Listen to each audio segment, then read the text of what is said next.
This game is rated M for mature. Hey there everybody, redxparasite here, and welcome back to Let's Play Bayonetta. In the last episode, we started Chapter 1 here, and in this episode, we're going to keep exploring and progressing further. So, opposite the Gates of Hell entrance, up on this balcony, is a broken witch heart. So you just have to jump up to collect it. You will need to use your double jump and probably wall jump. It does help if you start from the sides here, and that'll help you get up more easily. So, sitting right outside the entrance, here is another one of the notes. The Crystal Witch and Sage. Within Vigrid City, there are a great many structures built long ago by two clans, the Umber Witches and Lumen Sages. Amongst them, all have a sun and moon duality, evidence of a peculiar outlook towards the universe. The witches representing the moon and the sages representing the sun burned into the fabric of the city in various ways. One of these structures, a pair of statues crafted from a high-quality crystal known as Belteston crystals, featured both a witch and a sage. The statues appeared to hold some sort of special significance. According to ancient records, they were created to aid in the training of the art of overseeing time, a skill only the two clans were capable of practicing. That also served as a key to locking something away from public view should the clans feel the need for secrecy. However, the exact details of this art are unknown. Now, the city, scarred by the tragic witch hunts of the past, has seen many of the statues depicting witches destroyed or heavily defaced. Even those beautiful crystal statues were unable to escape the calamitous fighting. So that's a little bit of history about those statues. Our first Umbran Crow, which I'm not going to get all of them, but the first one is actually sitting right up there. And you'll need to press Y to actually collect them. So, there's your first one. But before you go into the middle of the courtyard there is a chest over here on the right that contains a broken witch heart. So, just pick that up, because once you step into this area, it's going to begin a fight.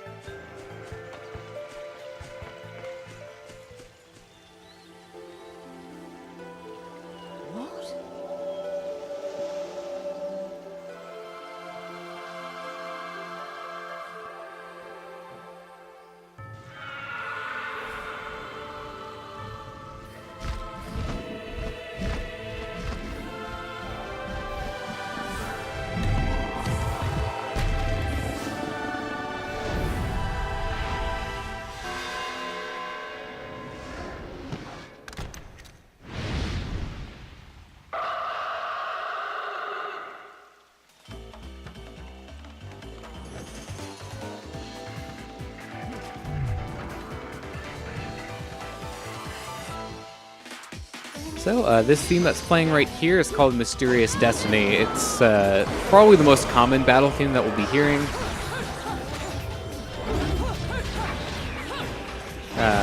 And, you know, it's pretty good, as you would expect. So one of the things that I really like that they do when they introduce new enemies is you have that, you know, the book, which we can actually look at. That's our kind of guide for what enemies we've seen. So I can go into the menu and show that off, but just the way that they had a combo drop there, but oh well.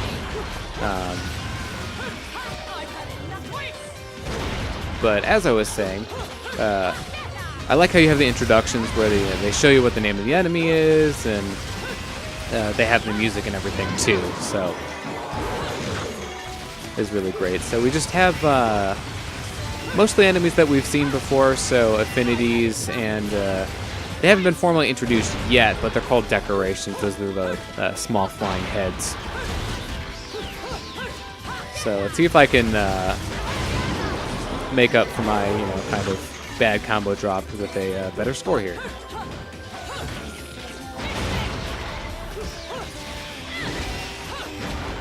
So that would appear to be the last of them until another enemy shows up here.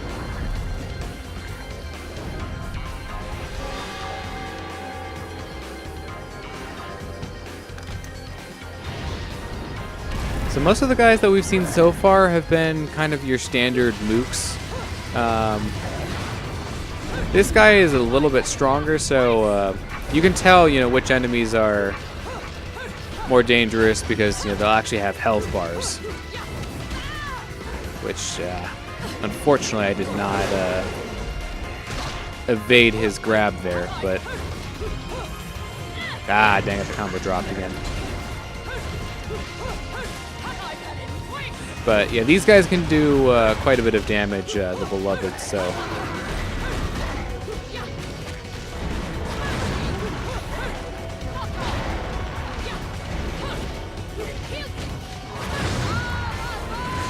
Just watch out. They are kind of a bit slow though, so whenever he swings the axe, it does have quite a bit of wind up.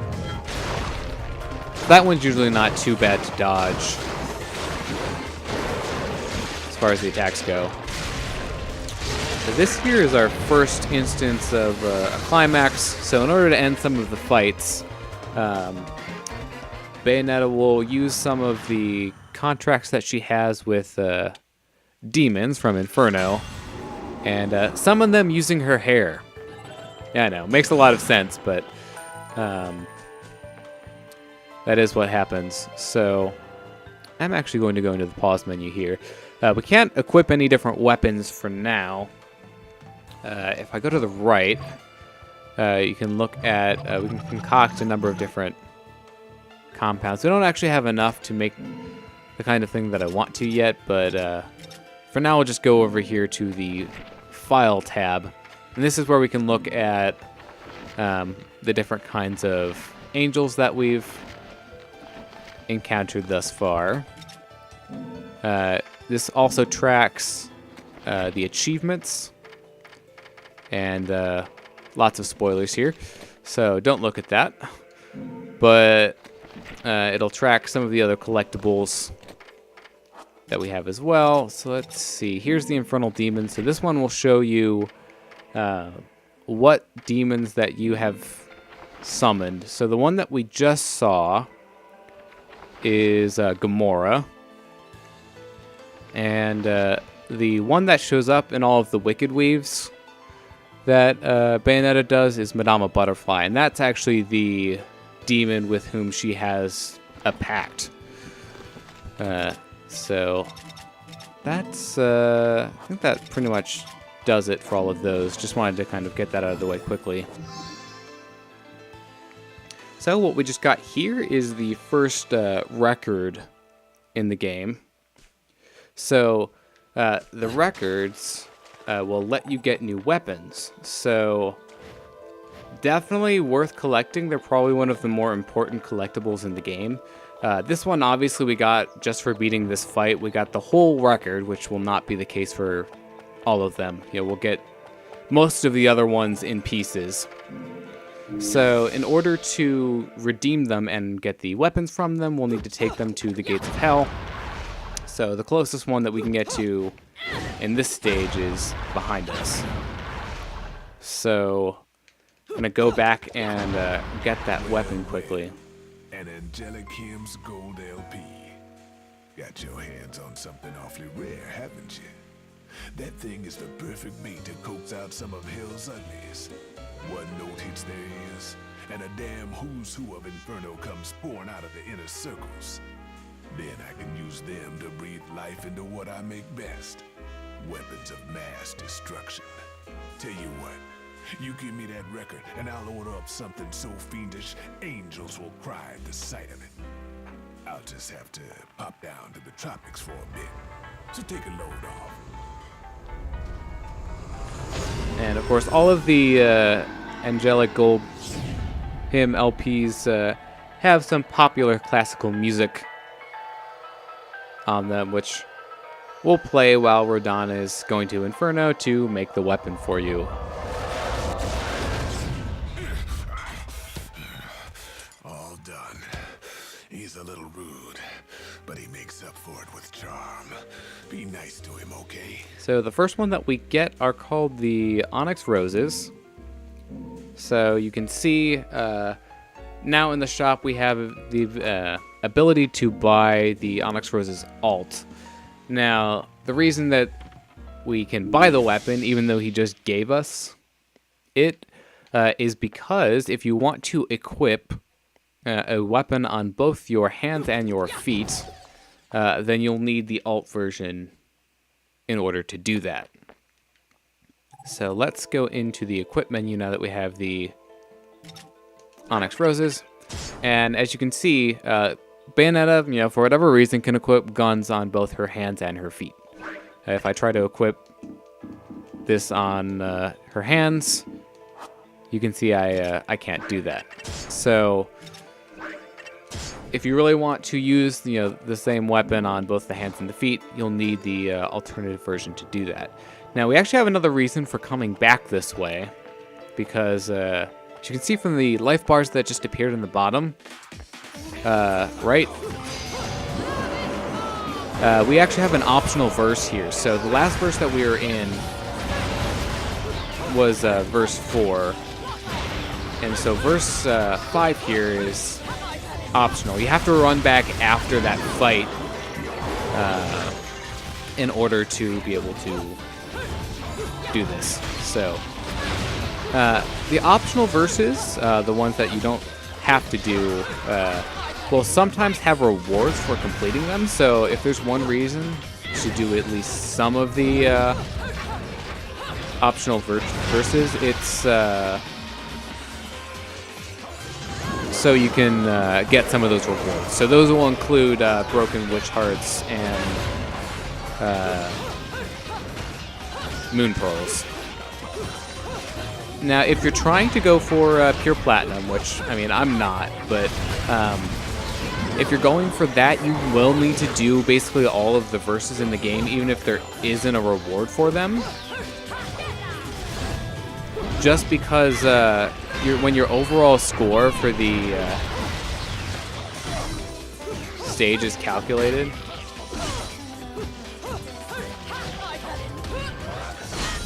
I am really not doing a good job of dodging some of these attacks, which I feel like I hit the button soon enough, but apparently the game did not agree. Might also be my reactions are not quite as good because I'm talking. But if you want to get the best score for the stage, then you'll need to do all of the fights, even the optional ones. And it'll also just help boost your score overall for the stage if you do everything, even if you don't do that great on a particular verse. So some of them are kind of like there's no real reason to do them because they're really out of the way, or like you only get points for them or whatever. But I will be showing off all of them just in case you want to do all of the verses. So with that, I think we're good to move forward.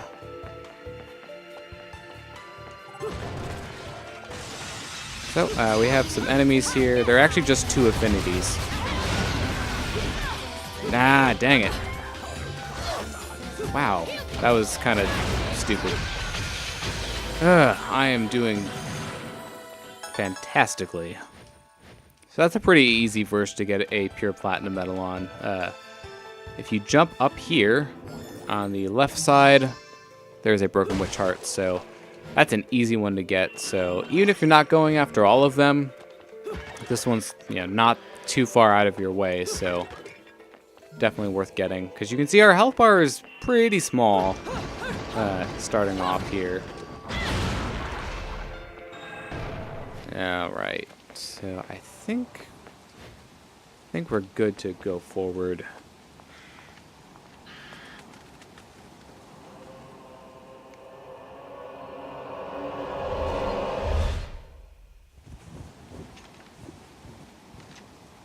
What are you doing? Let's go. So we have a playable flashback here.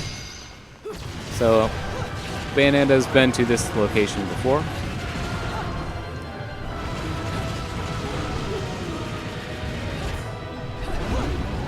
And this is kind of, I don't want to call it a mini boss. I mean, it does technically have its own health bar to it, and there is, you know, a score and stuff that you get for this verse, but we're not actually going to be killing this thing right now.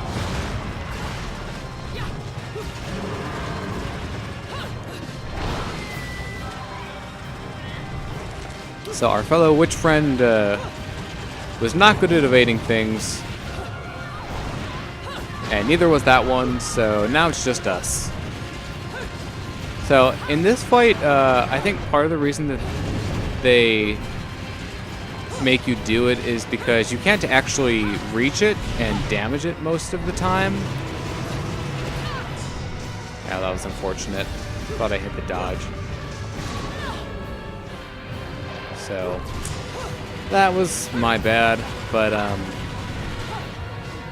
using the gun here is definitely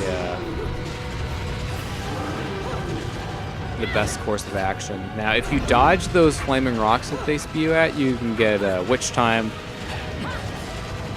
off of those. So the best way to get, you know, a good score for this verse, obviously don't get hit. That pretty much goes for any verse. If you're trying to get pure platinum, I think you have to take no damage at all. If you take any damage during a fight, you'll get a gold medal instead of a platinum one. So don't take any damage, and just keep firing so that your combo stays up, and that's pretty much the gist of it.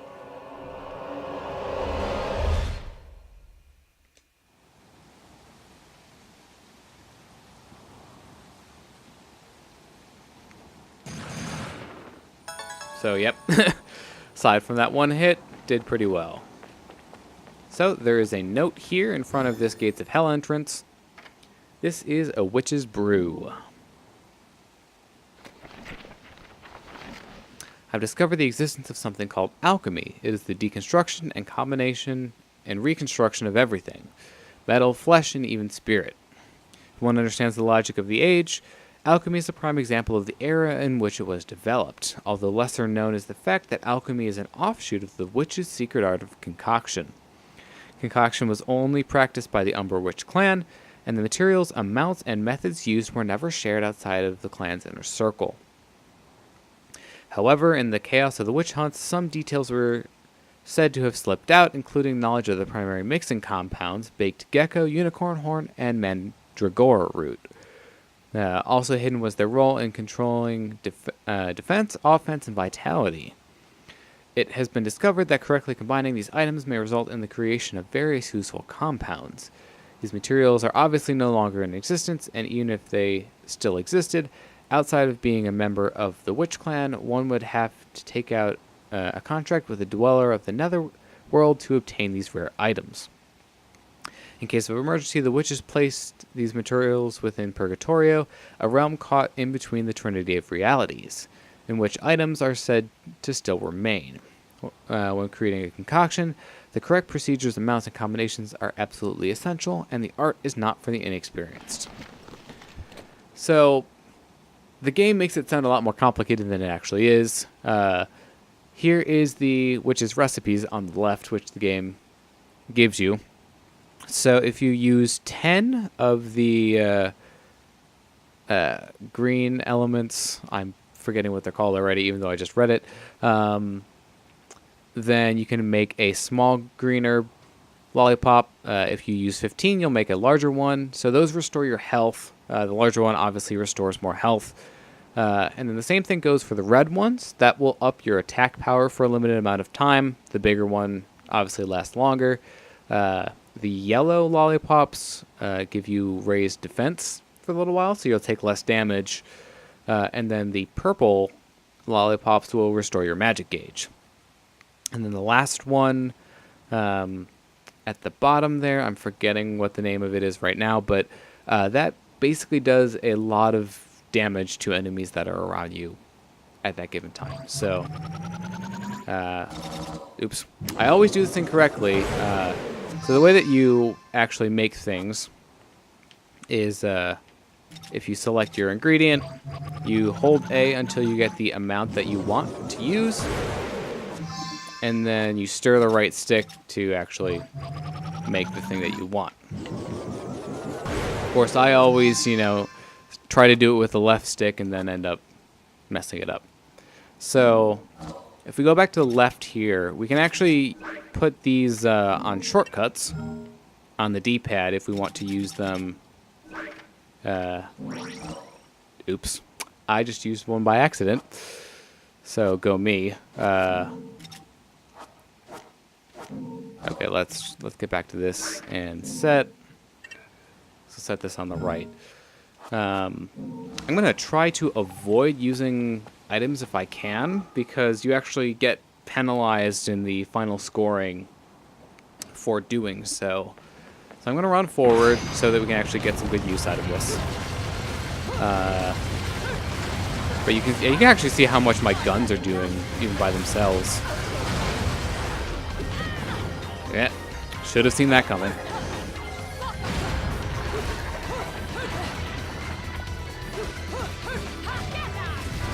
But as I was saying, it's actually not recommended to use items if you can avoid it, just because the game does kind of frown upon you doing so.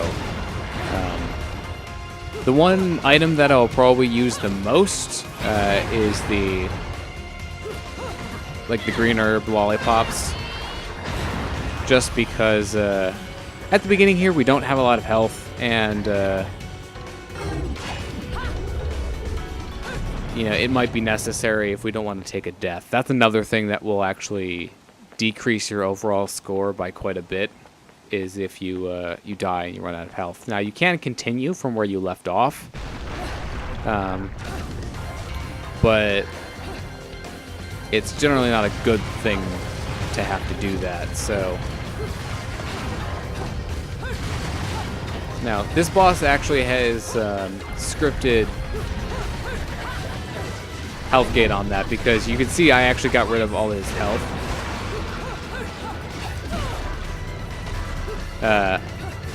And he's still alive. So the game doesn't really intend you to be able to kill him. It'll actually stop attacking you for a little bit. I dodged a little bit too early there.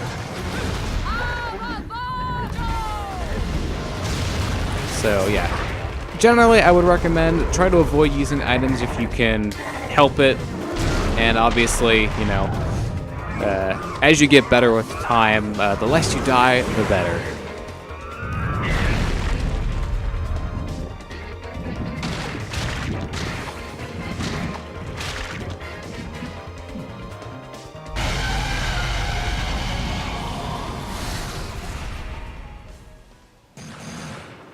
So, that was alright, all things considered. Kind of wish I hadn't taken that damage, but that's going to be me the whole time, so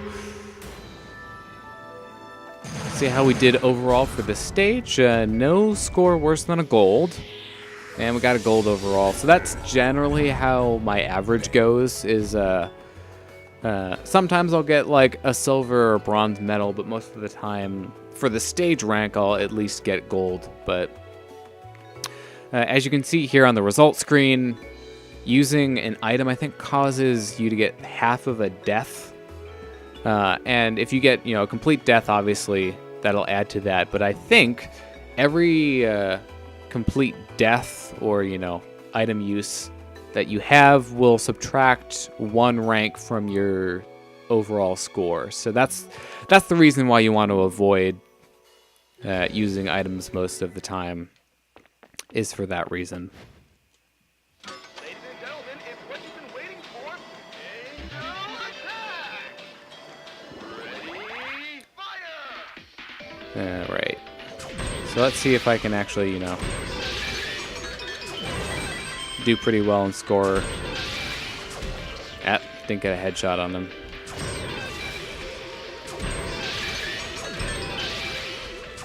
So, you see, I started off with, I think, 9 bullets there and got 75 points. So, that's a pretty good score to have. At least for that many bullets.